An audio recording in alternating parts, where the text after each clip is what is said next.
My pen gon' write me into paradise. One-story homes could only afford the fairest heights. I need my roots of ascension and feel the sacrifice. Look what I gave in that time to sing to my son at nights. I know I made the right choice. His love only empowers my voice. It's really nothing I won't do for my boys. Don't try to test that truth. Highest rank in my field, I make you regret that proof. With get back moves and skillful cues. To me from 10 years ago, thought he was so cold. Now I done leveled up my talent by 100-fold. That 10,000 was something I reached years ago. Ain't done my dynamic saga. I was standing in lava, rapping to get me up out of a different place, a different hell, a different case. I fell in love with the chase, ranking me with the grace. Swear I got what it takes. I give him all the praise. May he forgive me for my ways. I'm not a perfect man. This Prince of Persia did everything but avert the sands. Dakota City really ended up in Virgil's hands. I've been placing all my bets on the future. Awards coming, and I've seen the recruiters keep watching out for the shooters.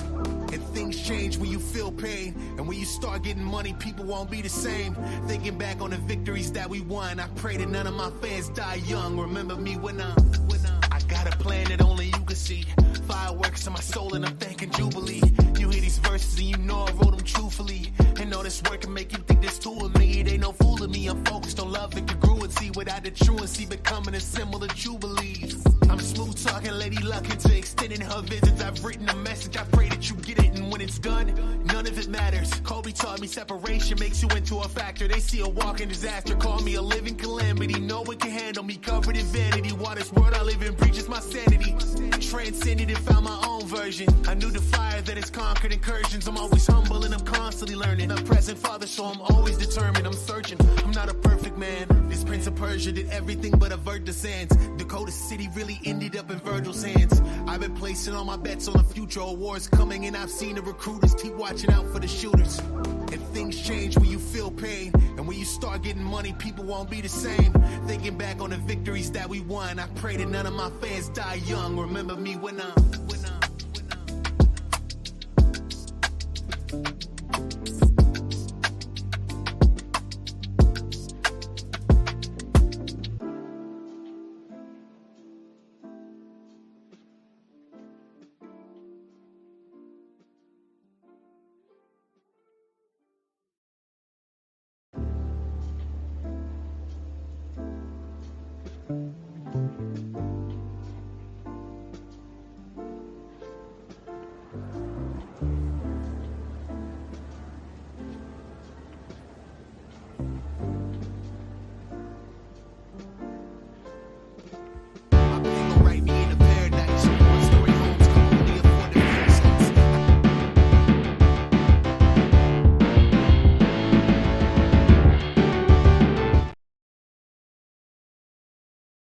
for Julio. Fuck you, fuck you, fuck you. You're cool. And fuck you, I'm out. Ladies and gentlemen, welcome to another episode of 5-Star Pod Splash. I am your host, Andre Harris, and this is the video version. I will be recording an audio version of just myself, just as a quick recap for those that are podcast listeners, but shout out to everybody tuned in right now. Today, we are going to be talking about basically a recap of everything that's went down on both AEW and WWE the past week, from Dynamite on the 11th. And then we had Rampage on the 13th. Also got SmackDown from the 13th covered as well, along with Monday Night Raw. I even watched all 3 hours of Monday Night Raw just for y'all, so I could give y'all my honest take on it. With that said, we are going to start off with AEW Dynamite from January 11th, 2023. AEW had a really solid show. I gotta say, right out the bat, we get Jon Moxley taking on Hangman Adam Page. This could have been a pay-per-view matchup right here. I mean, they already got a nice built-in rivalry. Two big names, two former AEW world champions. And man, I really like the whole dynamic between them. They both got like a little bit of a Stone Cold in them. Like, one's like if Stone Cold was a more ECW backyard death match type of style to him, but still got a little bit of Stone Cold in them. And then you got Hangman Adam Page, more of like the modern day era style, but with a little bit of Stone Cold mixed up in there with the whole cowboy when he turns it on. And I really like, sometimes Hangman could be hit or miss with his promos, but when he hits, he could knock him out the ballpark, man. So like, I'm really digging this rivalry. The matchup, Hangman basically is going to even up the score, so to speak, in this rivalry with this matchup. And you know, one thing that I will say about this is that Moxley was doing a lot of, they were more so focused on telling the story than anything else, which really did kind of have a WWE feel to it, because that is more so WWE's bread and butter.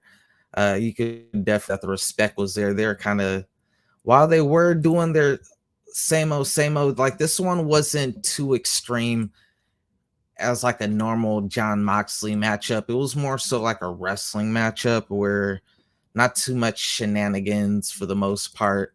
Hangman Adam Page gets the one with a buckshot lariat, and the buckshot didn't even really land that good. It landed like on his chest, and John Moxley is overselling the heck out of it, considering it landed on the chest. Like if he would have got under the neck or whatnot, then I could understand the whole selling. It would have been a little more, but Hangman was 100% safe with that clothesline.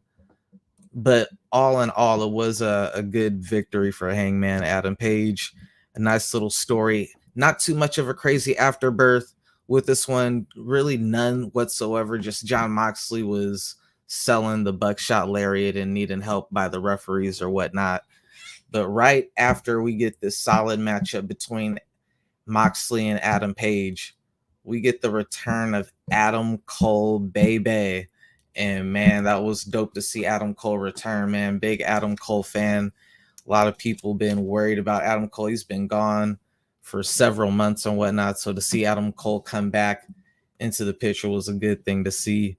Adam Cole gets up out there, basically is running down his whole injury and how he's like, the whole process of getting 2 concussions back to back and not knowing if he was going to be able to return to wrestling and whatnot. And the way he was like going on about it, it kind of still made you wonder, like, is he going to be able to return, or is this like the goodbye? Is this just like, I'm coming out here to say I'm not going to be able to, compete anymore or whatnot, or give us a timetable at least? But luckily he does like this little good cop, bad cop. I got good news, I got bad news. And then, he starts with the good news, and then the bad news is for everybody else, which is basically that he's back or whatnot. So, man, it's dope to see Adam Cole back. Definitely want to see him get a huge push straight to the top. Definitely think Adam Cole probably the best person to take the belt off of MJF. That's probably my best bet for the person to take the belt off of MJF now is going to be Adam Cole. I see MJF having a little bit of a nice run, like maybe like a year or whatnot, or close to it. But the only 2 logical people to really take the belt off of MJF would be Adam Cole, or would be if CM Punk, if they could manage to get CM Punk back.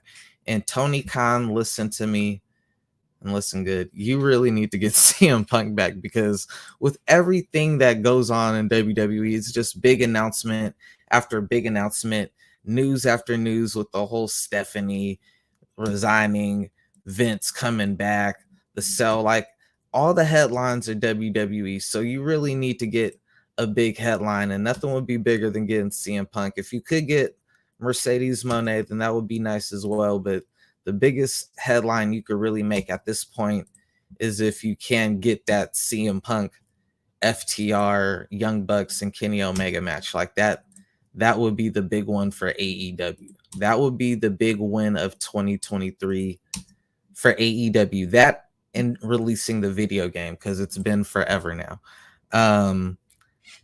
Adam Cole basically makes a nice return, though. Doesn't have to do nothing too crazy.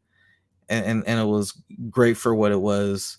And man, before we even go any further, man, we got my bro up in here, BCOG the General, El Capitan.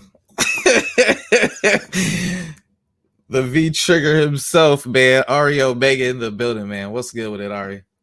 What's good, bro? Can you hear me? Yes, sir. What's good with you? Yo, first off, rest in peace, my boy Jay Briscoe. You already know what time it is. Oh You already my know my boy God. was invited to many barbecues. You know what I'm saying? He was the only white dude that, gun to my head. I wonder if he was able to say the N-word, he might get a pass. You're the I'm only joking. person who I'm could come joking. out with the Confederate attire, and I'll be like, you know what? I'm still gonna rock with this guy. This guy's still, Yeah. I'm not Then too when in you my hear him talk, feelings. he got I'm the not it's not too like in you my talk with the soul of feelings. like 30 Panthers.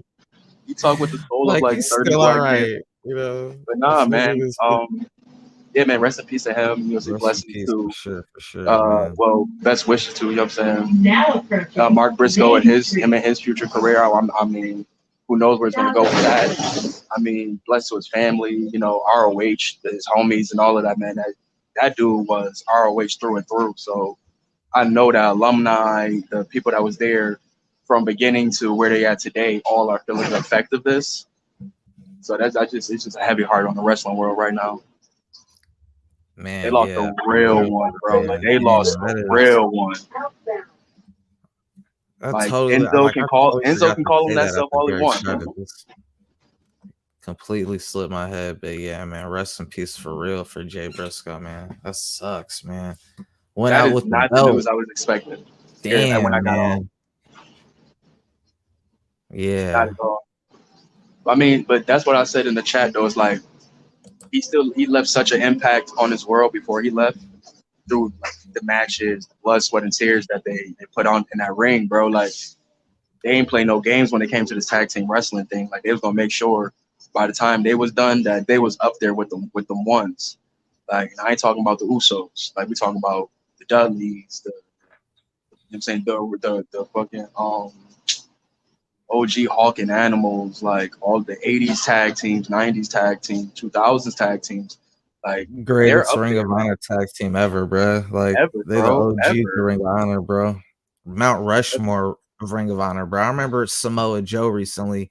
They asked him like, Joe, who's the Ring of Honor? And even with the whole CM Punk thing going around, like he like skated around it until he finally mentioned Punk. But he's like, man, he like, you know who the real legends are. He like, I ain't really gotta say, but you know, Nah, you right, Briscoes, bro. Brian Danson, They've been there from myself. the first episode to the last Punk. episode to the rebrand. Like, there's nothing you can say about their loyalty. Dang, they will go down now 100% as I mean, I can't say 100% because I mean there still is like the elite, but man, it's like I mean, if you talk about for that 2000s, the 2000s, 2010s, the Briscoes are top three. I'm just saying like that could possibly be the best team to never have touched WWE, and they certified legends, bro, Oh yeah, oh yeah, without ever touching WWE, man. oh yeah. Like that Damn, alone give them another legendary status from the classics they had in Japan, classics they had in the States. Like how the longevity of them wrestling and still being able to put on the type of matches they put on, still being a relevant tag team. It's hard to be relevant in these days, and for them to still always be relevant, like made a lot of noise, a lot of noise. Even through the bullshit, bro. Like through all the bullshit that they went through to 2022 with AEW and all of that shit, they still put on classics, matches of the year. You know what I'm saying? Shout out to them at FTR. Like Ash said he was crying his eyes out. I can imagine, man. Dash is a very emotional guy. I be watching this podcast and he'd be crying during the podcast, so I could I know, definitely see bro. it. Like I just imagine how I could definitely like see I already it. know like Bully Ray I know he's gonna be very emotional on Busted Open Radio. Like those was his boys. Like, Right. dang, this is really crazy. It's still crazy to talk about. Was not expecting to be talking about this going into 2023. Well, in 2023, starting off. You know what I'm saying? Like they just got the titles, all of that. Like it's wow, B. Damn, man. Yeah, that really sucks, man. But yo, man, I'm about to hop off this joint real quick. I'm gonna tap in when I get back to the crib and such, man. Have a All good right, show, all right, Con. bro? No doubt. Appreciate Ari coming on. And definitely, again, rest in peace to Jay Briscoe, man. Dang, that really took me off my game right there. I don't even know how to segue out of that because I don't want to sound, insensitive. On my Twitch channel, I actually be playing the WWE video game. Me and my boy Sir Frost, and I had drafted the Briscoes early because, like, man, I already know the Briscoes is one of the greatest tag teams of all time, bruh. Then, now, forever, dog. Like, past, present, or future, bro. So, like, damn, to see another great wrestler go really sucks. Trying to get back on track. We had right after Adam Cole did return, which was good news, especially after his injury and how serious it was. You have Lee Moriarty and Big Bill taking on Hook and Jungle Boy, Jungle Hook, as they call it. And, bruh, I was not expecting much from this matchup, but, man, this matchup was a lot more fun than it had any right to be. And I'm basically basing things on a 3-point system. I mean, we could go into the 5 stars if you want to get technical, but I basically got, was it a positive? Was it mid? Or was it negative? And so far, everything's been positive. The Moxley Adam Page match was good. It was a positive. Adam Cole returning, positive. Lee Moriarty and Big Bill versus Hook and Jungle Boy, I was expecting it to be mid.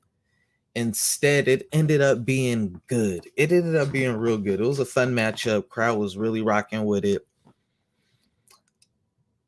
Man, Big Bill really made Hook in this matchup, bruh. Like, for as great as they have been promoting Hook, been pushing Hook, this matchup with Big Bill made Hook look like $1 million in the ring.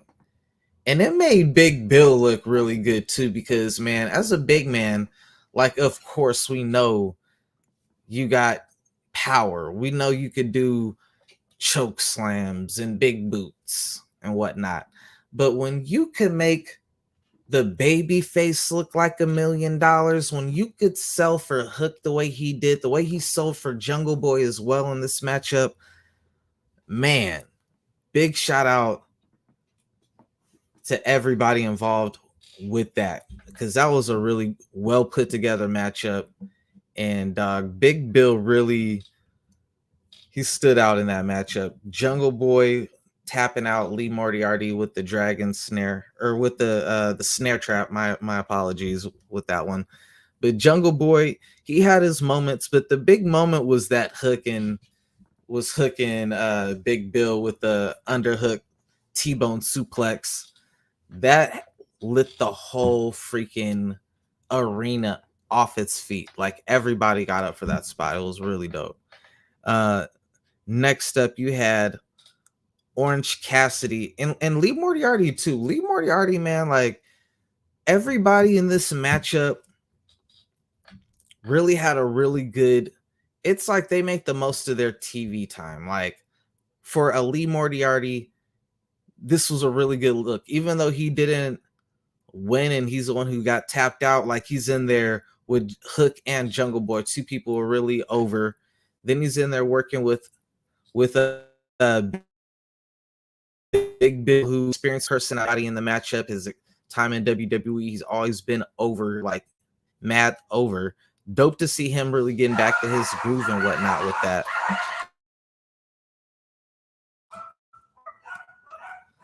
So yeah, it was really good it reminded me of why I was a fan of him back in the day when he was Big Cass and whatnot. Excuse the dogs and whatnot in the background. Next matchup on the card, you had Orange Cassidy, or a matchup. It was a segment. This was probably my only negative on the Dynamite was the Orange Cassidy, Danhausen segment in the back, and then the Best Friends one. That was just like a pointless segment, in my opinion. The next matchup after that, you had Bryan Danielson taking on Kanasuke. I'm sorry, Kanose Tokeshna. I was saying his name wrong for the longest because I've had him on my show, on my little WWE 2K show, and I've been mispronouncing his name. So let me get it right. Konese Tokeshna versus Bryan Danielson, man. That matchup, arguably matchup of the night. I really like this. Before the matchup starts, before Bryan Danielson comes out, you have MJF make an appearance after Konase comes out first. So then MJF comes out. Basically, they have a little segment back and forth.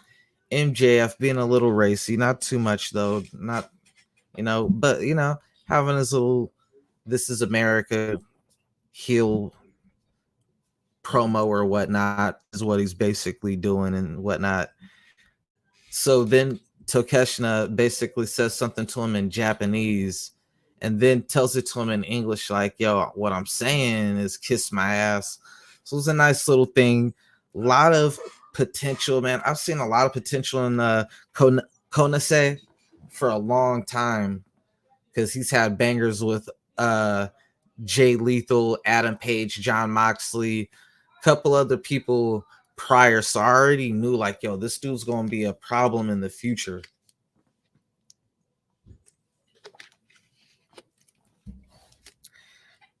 MJF finally goats Bryan Danielson to come out to the ring, though, for the matchup, which he was already scheduled to come out for. So Bryan Danielson basically runs MJF out of the ring or whatever. They had a fun little comment about, yo, he ran all the way to San Diego. Tony Khan, when y'all gonna bring AEW to San Diego? We really need to make that happen. There was a nice top rope clothesline from Konase that he did to Bryan Danielson, and usually I usually take points off from those top rope moves, other than like main stuff like a top rope suplex or whatnot, because a lot of times it does take too long and it does take you kind of out of it, especially in a really good match where you really don't see that many holes in it. Like if there's already a lot of cooperation, then you're kind of whatnot. It doesn't really affect you as much. But if you have a Walter style matchup where everything's solid and crisp, then those little spots like that kind of somewhat take you a little bit out of it a little bit. But in this case, it worked just fine. That top rope clothesline with the flip, bro, it was just fire, man. I loved it. They lighting each other up. Konase, man, treating Bryan Danielson like he is just anybody else on the roster. He is lighting Bryan Danielson up with the chops, bro. Tony and Taz, oh no, those little San Diego bullet point. Yo, there was Konase hits a brainbuster on the outside on Bryan Danielson, man. Bryan Danielson hits a label lock, man. This is just a really good matchup. They is rocking the house, bruh. And I think I said that earlier in the night. Moxley and Page was rocking, but they really rocked. They took it to a whole nother level. I ain't gonna hold you. Both of them wilding, but most of the highlights was Konase. He was doing his thing, bruh. Bryan Danielson does end up locking on a submission to get the win, but it wasn't like his traditional label lock. Solid matchup, really good matchup. So that is definitely getting a plus. I would give it 2 pluses. Like that's like one of them matchups. Next up, you had Juice Robinson backstage basically calling out Darby Allin for the TNT title on Rampage. And it was just a mid a little promo. It was very short though, so I'm not gonna be too much on it. It was very short, but it is what it is. Setting up for a Rampage matchup. Next up, you have Tony Storm and Saraya taking on Britt Baker and Jamie Hayter. And you know what? Britt Baker and Jamie Hayter, they had some nice matching attire, but you know, I was a little bit salty. I was a little bit salty because Jamie was covering up the shakes. But yeah, that is what it is. Yo, I'm a man. I'm flawed. I'm sorry. Uh Hayter probably the best female in AEW in ring wise. In ring wise, I can't say overall. It's more to wrestling than just moves, but as far as the moves, like Jamie Hayter execution, she's just rough. She's just rough with it, and like she's the queen of strong style in AEW. So definitely it's a decent matchup. Uh Tony kind of threw me off here because like Tony has this thing that she does, and she's done it back in NXT as well, where it's like when she's gonna win a matchup, you could kind of almost tell because she's real energetic when she comes out smiling and whatnot. But when Tony loses a matchup, and keep in mind it's pro wrestling, so they know when they're gonna win or lose. But when she knows she's gonna lose, she comes out very stoic, very like serious expression on her face, very less animated. And I got that from her, and it kind of threw me off because she's supposed to be the baby face in this situation. Even leading into it with Saraya, she's teamed with Saraya, who's the baby face. Britt Baker and Jamie Hayter been heels this whole time. So it was just like weird to me that she's coming out here with this like expression of like a bad guy, like she's like got something nefarious like planned or something, like I don't know, but it kind of like made me think like, yo, what's going on? Like, but to that same point with her supposed to be in the baby face, but she got this expression of a heel and whatnot. The commentators were talking down on the baby faces as if the baby faces were the heels, and they're siding with the heels, essentially making the heels the baby face. The problem with this is on television the previous weeks, it's been established that the heels is the heels and the baby faces is the baby faces. And the people in that audience, they can't hear the commentators. That's only the people on television. So it's like, what are we doing with that? It was a little confusing overall. So those things it was just a mess overall. Like, you didn't know who's the good guys, who's the bad guys, who to root for or whatnot. But in ring, nice work. Obviously, the in-ring work was good, but the storytelling, establishing who's what, was all over the place. The into the matchup with Sheeta throwing in the whole stick and whatnot, Britt Baker using it to get the victory, but she didn't do it in too much of an obvious way to make it 100% certain that she meant to turn on them. It was just after being clearly dissed by Saraya, like the whole thing, it was like it could all be, they could have did it better. That's all I gotta say about that. They could have definitely did it better. Next up, you had the Jericho Appreciation Society, Ricky Starks Action and Andretti segment. And do you want to know what makes Daddy Magics? I'll let you fill in the rest. Yo, man, that is a hilarious statement. Gets me laughing every time. But in all seriousness, this whole segment was pretty mid. Action Andretti, very bland, very mid on the mic. He was very bad at the beginning, but he did like redeem himself towards the end once he started to get on Sammy Guevara. Once he got to Sammy, he got good, but he started off just terrible. Like, it was just very generic. It felt like an option in the video game on one of them very old video games. Just like, tell him shut the hell up. But Ricky Starks definitely dope on the mic or whatnot. Keeps it from being a trash segment, him and Jericho or whatnot, a couple other things.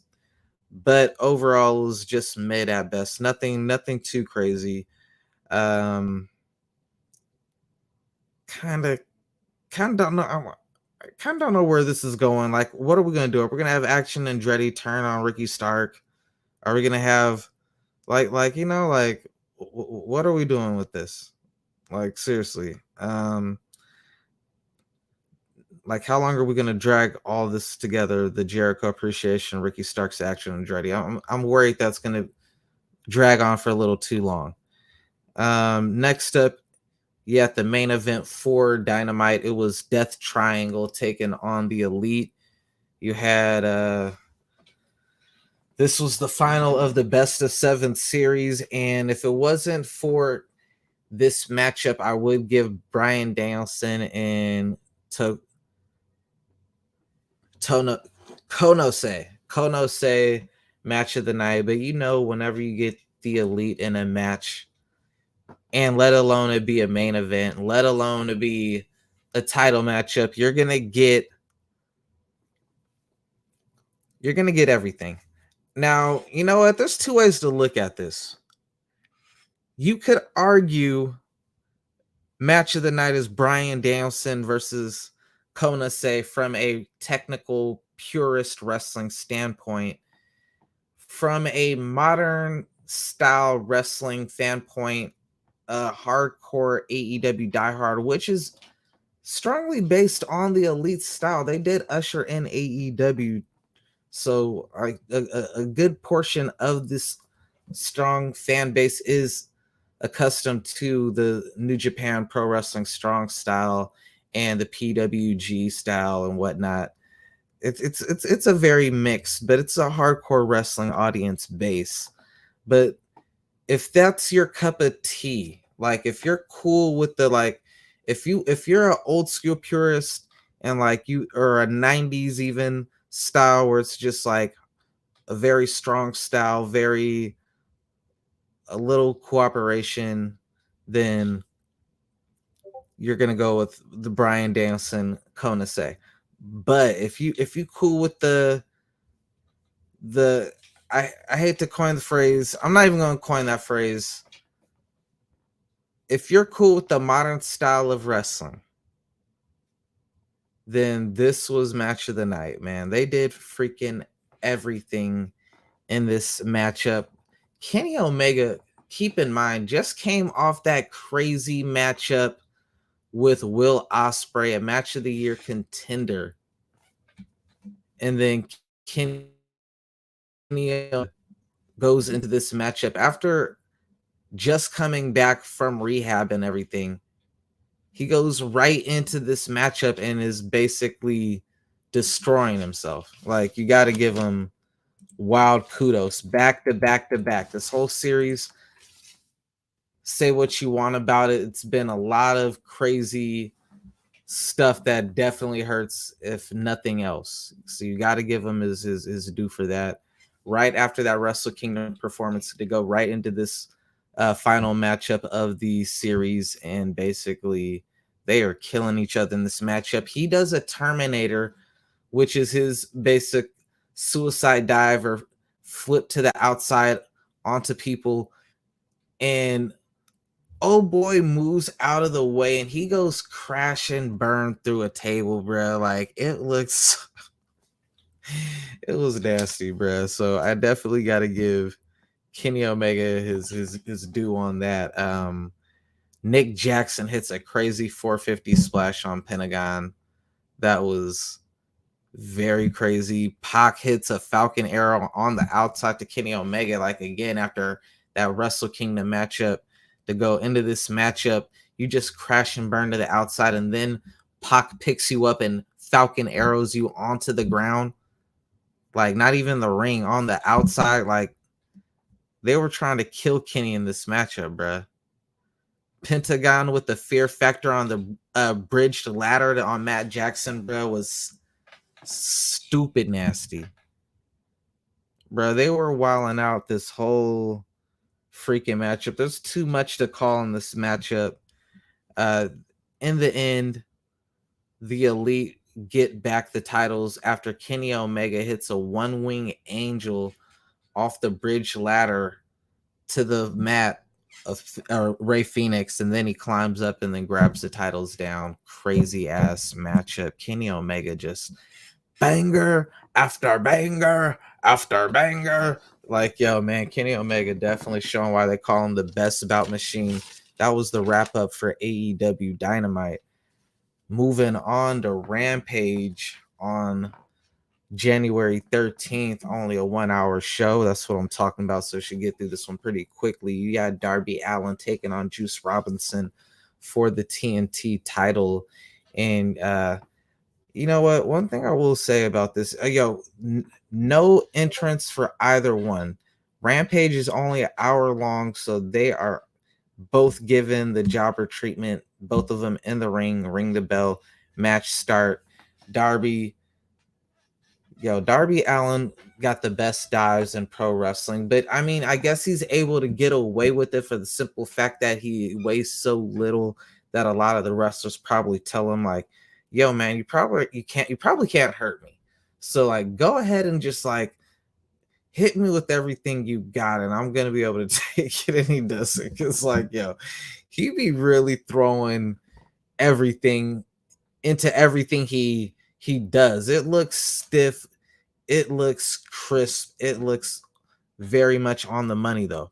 And he was hitting Juice with everything but the kitchen sink up in this matchup. It was good to see Juice Robinson, how far he's come from CJ Parker. And a lot of that is accredited to New Japan. I kind of hate him coming into this matchup with Darby after Darby just winning the match against Samoa Joe last week. You already know this is going to be a win for Darby Allin. And it's just the AEW booking, bringing all these people who did good elsewhere, and we're going to feed them to our AEW homegrown talent to legitimize them and basically destroy any momentum they have coming in during their debut. And then they got to work their way back. So they start off losing and then eventually start to winning, where it should be the other way around, which is kind of the WWE way. So I kind of see how Tony flips it up, but it doesn't do Juice any favors coming in and then you're just losing. Cause like every time he's come in, he's pretty much lost. Like I don't recall Juice beating anybody on here, but I will say Juice definitely has a good presentation to him. Good look, good move set, really good selling. That is probably his strongest sell point. Juice Robinson is a really good seller. He definitely had some spots that I was watching in this matchup where he was on defense. He's not the one doing the move.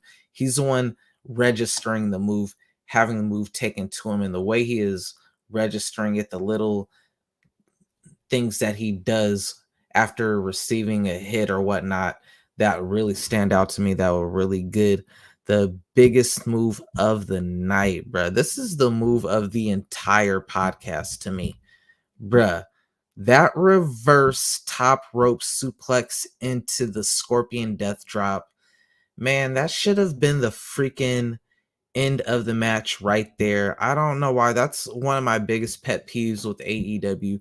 You're damn near guaranteed to see a move in the matchup that is going to be better, more impressive than the actual finishing move of the matchup. Every time they do it, every matchup, they'll do a move that looks way better, that should have been the finish, but instead they'll have a blase blah finish instead. Not always a blase blah, but just like something better that they did earlier in the matchup that would have been the better finish.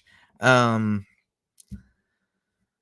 man, he follows it up immediately with his finish, as if to say like, no, that can't finish him off.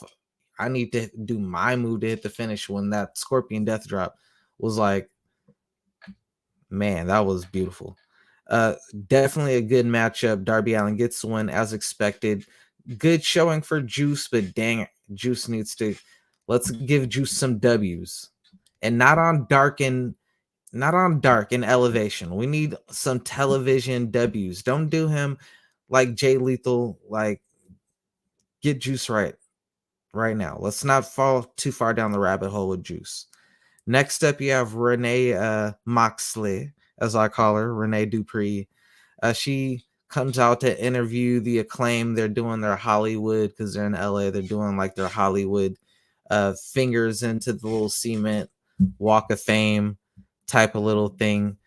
Max Caster has a nice little rap. It got a little Joe Biden diss up in there about hiding documents, and then he got a nice little WWE diss about never selling out for blood money. What would an AEW show be without a WWE reference? It's like mandatory. Like, they can't help themselves. But outside of the rap, the Acclaim super over with the LA crowd. The Acclaim are like so over that they could have a mid segment, but you won't even be able to tell by the crowd due to the crowd reaction. If you're going based off the crowd reaction, this is just as good as any segment on the show, because the crowd is definitely into it, because the Acclaim, their charisma or whatnot. But this was a very mid segment to me. This gets a mid grade to me. The Ass Boys come out, interrupt them. They have a funny little one liner about, you're only popular because you stole our daddy from us, which is funny because, you know, with Billy Gunn a part of the Acclaim, they are extremely over. But, you know, they do like the corny little pants. They Billy Gunn's like, yo, I'm gonna talk to my kids. I got this one, you guys.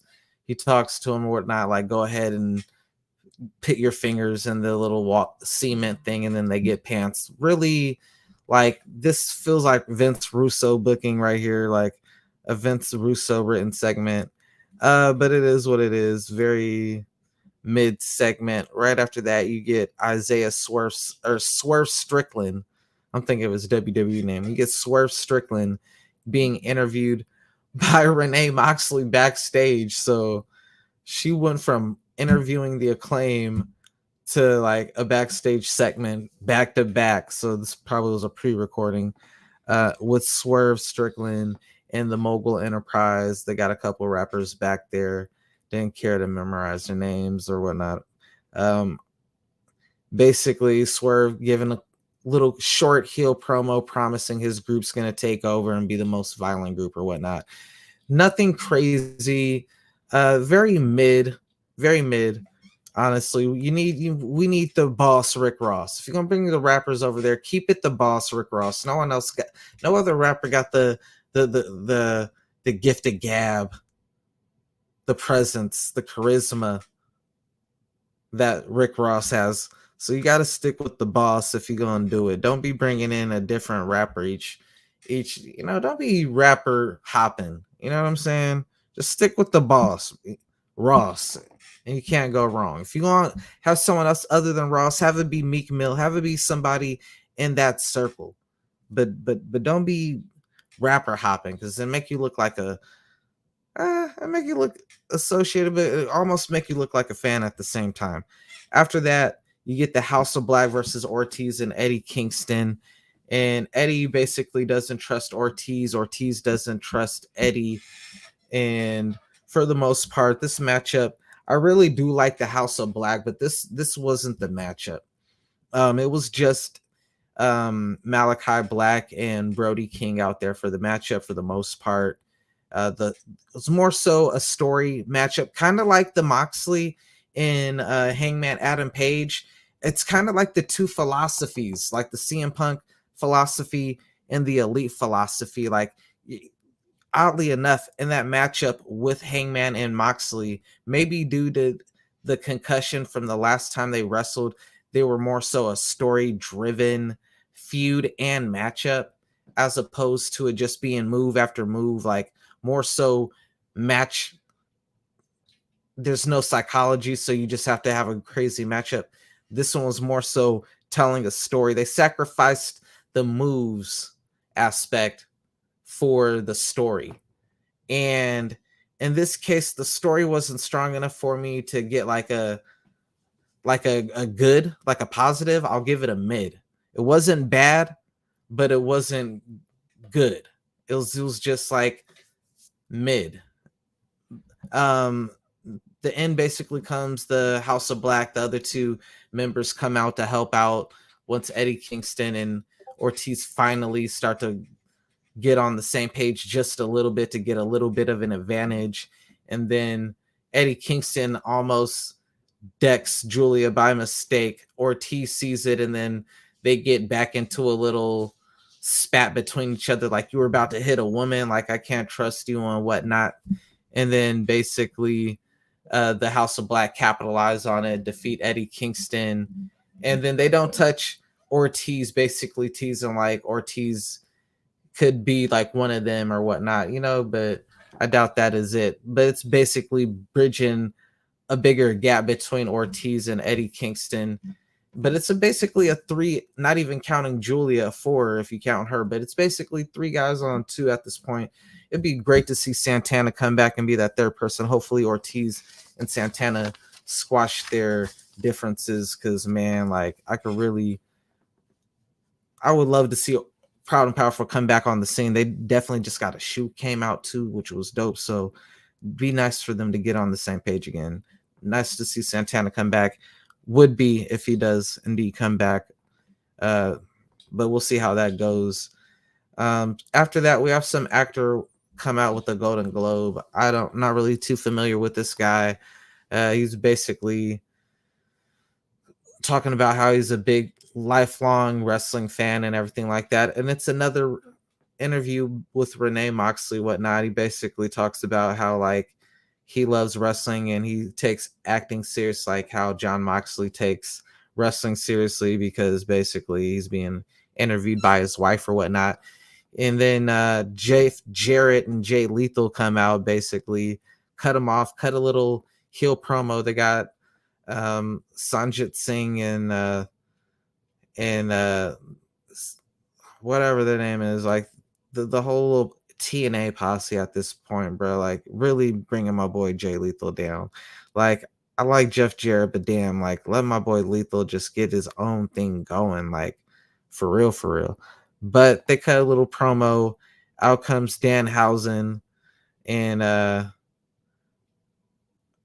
actually Danhausen came out before Jeff Jarrett and Jay Lethal came out. Danhausen came out talking about how he was like the most like highest selling merchandise person on AEW out of everybody, which is a crazy thing for the people who actually wrestle on there. Like, the guy who doesn't wrestle at all is like the biggest merch seller, even over Punk. That is wild. But Danhausen comes out there, says he should get the Golden Globe. That brings out Jarrett and Jay Lethal. They basically beat up Danhausen. Jeff Jarrett hits oh boy with the guitar or whatnot. Best friends run off Jay Lethal and Jeff Jarrett, but they steal the Golden Globe, and they're basically posing with the Golden Globe and whatnot. Mid segment wasn't bad, but it wasn't good either. The next matchup was the main event.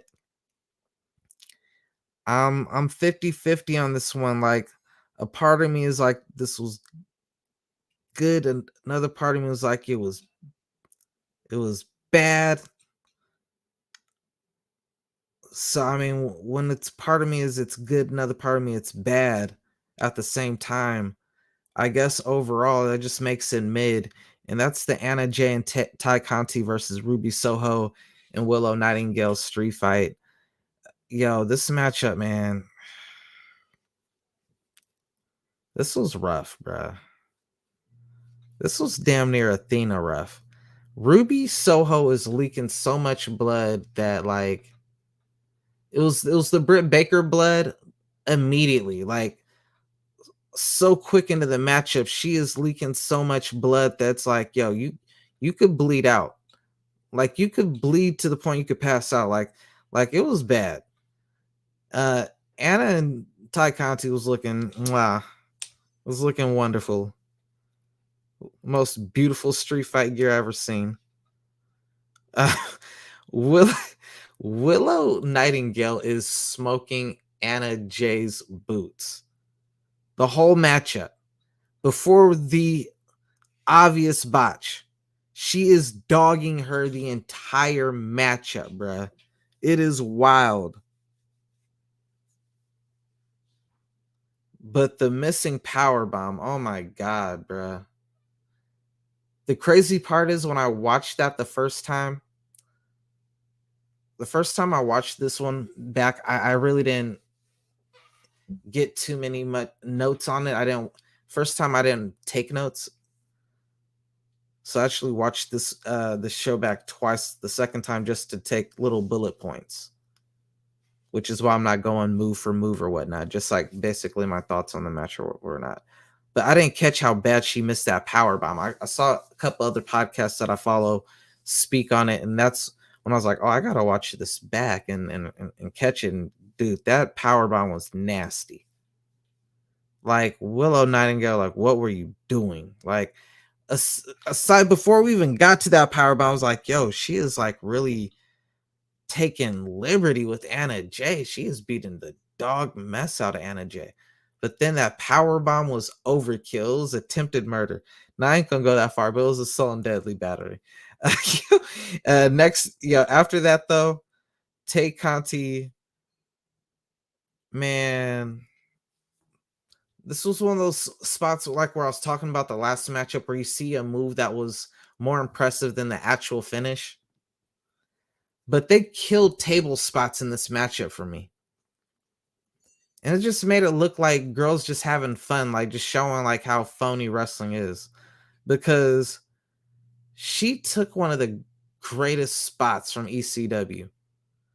When Rhino does the fucking pile driver off the apron through the table set outside the ring on the outside, she did that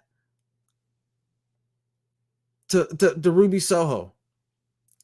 And then she threw her immediately back in the ring. Like immediately. As soon as she spiked pile drived her from the apron through a table to the concrete, she picks her up, throws her in the ring immediately, gets in the ring, and she gets a 2 count. No one broke it up. She couldn't, because Anna Jay was out of the matchup after that botched power bomb. She was taken out. She got brutalized to the point where she couldn't even compete no more. That's how bad it was. One girl was beat to the point she couldn't compete no more.